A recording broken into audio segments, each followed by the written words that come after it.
तो 70 लाख लोगों का नाम किसी एक चुनाव में कट जाना ये कोई मामूली बात तो है नहीं। जब सत्ता में बैठ करके 30,000 करोड़ बांटने की 3 करोड़ या 4 करोड़ लोगों के बीच में 30 दिन के अंदर, तब क्या होगा कि कभी आप कम वोट ला करके भी ज्यादा सीट जीत जाते हैं और कभी ज्यादा वोट ला करके भी आप सीट हार जाते हैं। जो ओवरऑल चुनाव परिणाम, हमने इसीलिए इसको अननेचुरल कहा कि जो हम लोग देख रहे थे चुनाव के दौर में भी या चुनाव से पहले, उससे कहीं मेल नहीं खाता। तो ये पूरा एजेंडा मेरे ख्याल से देश का एजेंडा बनते जा रहा है, बनेगा।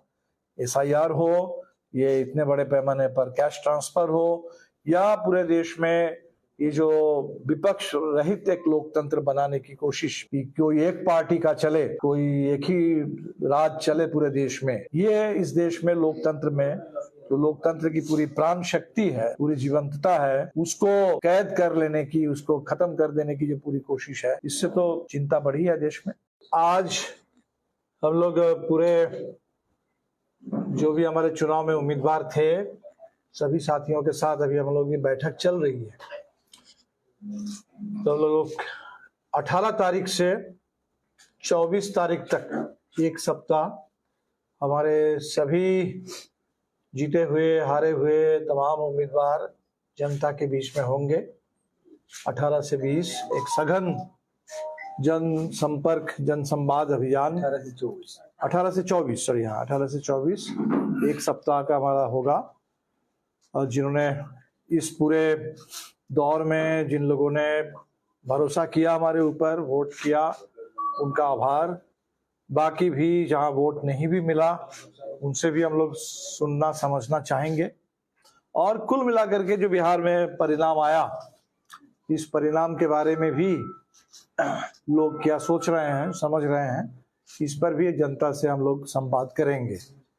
और इसके बाद 28 से 30 नवंबर 3 दिन पार्टी की केंद्रीय कमेटी की बैठक होगी पटना में, और 1 दिसंबर को राज्य कमेटी की बैठक होगी।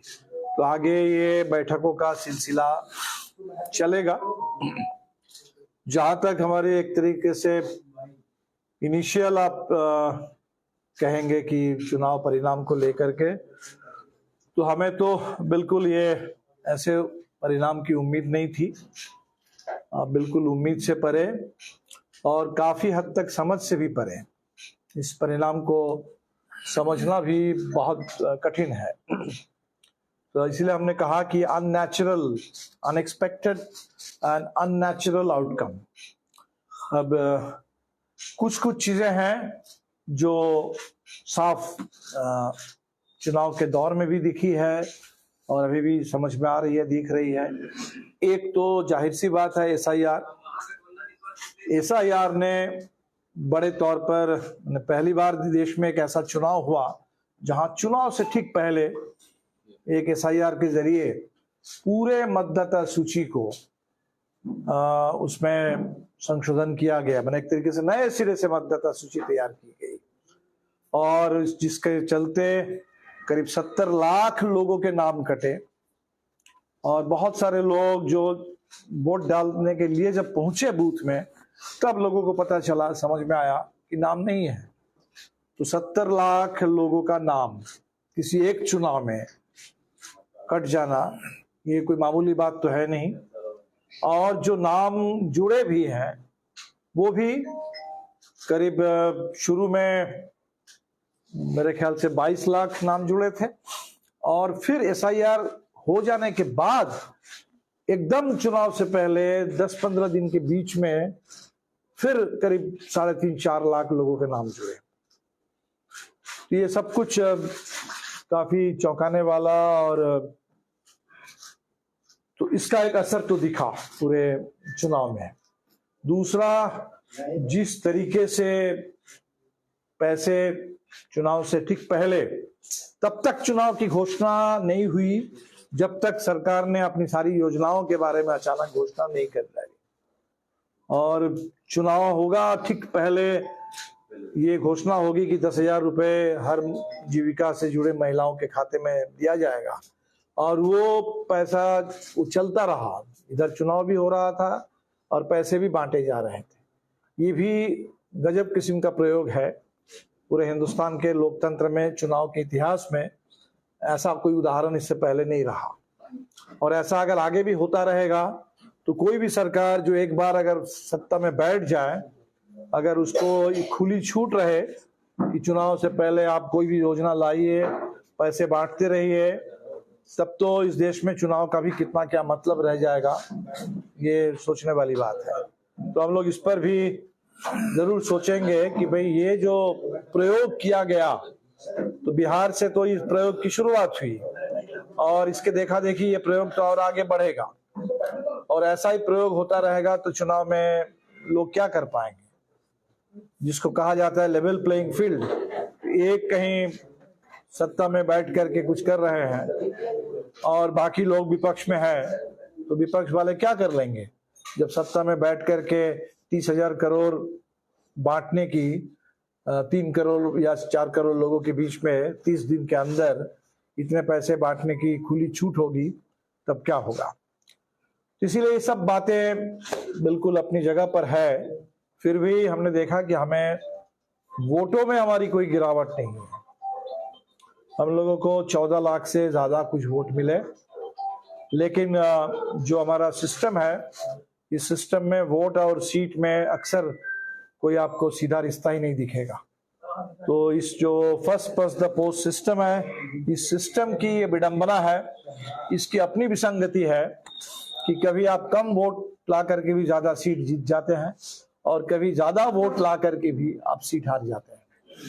तो ये हुआ पूरे बिहार में, सब लोग देख रहे हैं। राष्ट्रीय जनता दल के पास सबसे ज्यादा वोट शेयर है 23%, लेकिन सीटें हैं सिर्फ 25, और हमारे पास भी 3% करीब वोट है, लेकिन सीट जो है वो 10%, एक तरीके से बहुत कम सीट हमको मिली। मैंने 243 में 2, मतलब उसको कितना कहेंगे, 1% से भी कम, 2.4 1% होता है। तो हमें 3% वोट है और 1% के इर्द गिर्द सीट है। ये जो वोट और सीट में कोई करस्पॉन्डेंस तो नहीं है, ये तो पूरे सिस्टम में ही नहीं है। जो ओवरऑल चुनाव परिणाम, हमने इसीलिए इसको अननेचुरल कहा कि जो हम लोग देख रहे थे चुनाव के दौर में भी या चुनाव से पहले, उससे कहीं मेल नहीं खाता। ये लगभग 2010 का जो चुनाव परिणाम था उसकी पुनरावृत्ति हुई है। फर्क इतना है कि 2010 में ये गठबंधन नहीं था जो इस बार था। उस बार राजद अलग, कांग्रेस अलग, माले अलग, हम लोग अलग लड़ रहे थे। लेकिन वो जो दौर था वो नीतीश कुमार जी के उभार का दौर था, और उभार के दौर में जो 200 पार का आंकड़ा था, वो अभी बिल्कुल किसी तरह लुढ़कती हुई एक सरकार, किसी तरह संभलते हुए ऐसी एक सरकार को जाते जाते इतना बहुमत मिला, ये तो इसीलिए हमने कहा कि समझ से परे है और ये शोध का विषय है, शोध का विषय है। और हम लोग भी अपने, आप लोग भी करेंगे, हम लोग भी अपने स्तर पर निश्चित तौर पर इस पर और करेंगे। लेकिन एक बात जरूर है, 14 लाख लोग जिन्होंने इस पूरे दौर में वोट दिया है माले को, निश्चित तौर पर उनके प्रति आभार। और मैं समझता हूं कि इस पूरे दौर में 14 लाख में 7 लाख महिलाओं ने भी वोट डाला होगा हमारे लिए। तो निश्चित तौर पर जहां 10,000 रुपए और इतने सारे पैसे, उसका इतना दबाव, SIR का इतना दबाव, ये सारे दबाव को ठुकराते हुए जिन लोगों ने माले पर भरोसा जताया, निश्चित तौर पर उनके लिए हम उनके प्रति शुक्रगुजार हैं और उनको सलाम करते हैं। पूरे इंडिया गठबंधन के साथ जो लोग खड़े रहे, उन सबके लिए हमारे सहयोगी दल, उनके तमाम कार्यकर्ता, नेता, जिन लोगों ने भी इस पूरे चुनाव अभियान में सक्रिय हिस्सा लिया, सबके लिए हम शुक्रिया अदा करेंगे। उन सबका आभार और जनता का भी आभार। आगे इस एबनॉर्मल मैंडेट के बाद, एबनॉर्मल मैंडेट क्या कहा जाए, आउटकम चुनाव का, इसके बाद हमें पता है कि वो सारे मुद्दे, जिन मुद्दों पर हमने चुनाव लड़ा, वो हमारे कोई अलग मुद्दे नहीं थे, वो बिहार के मुद्दे हैं, बिहार के लोगों के मुद्दे हैं। नौजवानों के रोजगार का सवाल हो, जमीन का सवाल हो, आवास का सवाल हो, शिक्षा का सवाल हो, स्वास्थ्य का सवाल हो, सुरक्षित रोजगार, सम्मानजनक जीने लायक वेतन, पूरे बिहार में बढ़े हुए दलित उत्पीड़न, महिलाओं के ऊपर होने वाली हिंसा, यहाँ अल्पसंख्यक समुदाय के ऊपर बढ़ रहे हमले, ये तमाम जो बिहार की स्थिति है, इस पर हम लोग तो आंदोलन की पार्टी है, न्याय की पार्टी है, हर अत्याचार के खिलाफ, अन्याय के खिलाफ लड़ने वाली पार्टी है। तो पार्टी बिल्कुल अपने पूरी विरासत को लेकर के हम लोग इसी दिशा में आगे बढ़ते रहेंगे। और इंडिया गठबंधन, हमें लगता है कि इस चुनाव में जरूर एक जो जिस तरीके का सेटबैक मिला, तो बावजूद इसके पूरे देश की नजर थी बिहार पर, लोग काफी दुखी हैं बिहार के इस चुनाव परिणाम से, लेकिन चिंतित भी है और इससे सजगता भी बढ़ी है। अभी हमको लगातार तमिलनाडु से, बंगाल से लोग फोन कर रहे हैं कि भाई वहां भी तो अब SIR आने वाला है, तो SIR के खिलाफ हम लोग भी लड़ेंगे। और आप लोगों से भी समझना चाहते हैं कि कैसे बिहार ने SIR का मुकाबला किया। तो ये पूरा एजेंडा मेरे ख्याल से देश का एजेंडा बनते जा रहा है, बनेगा।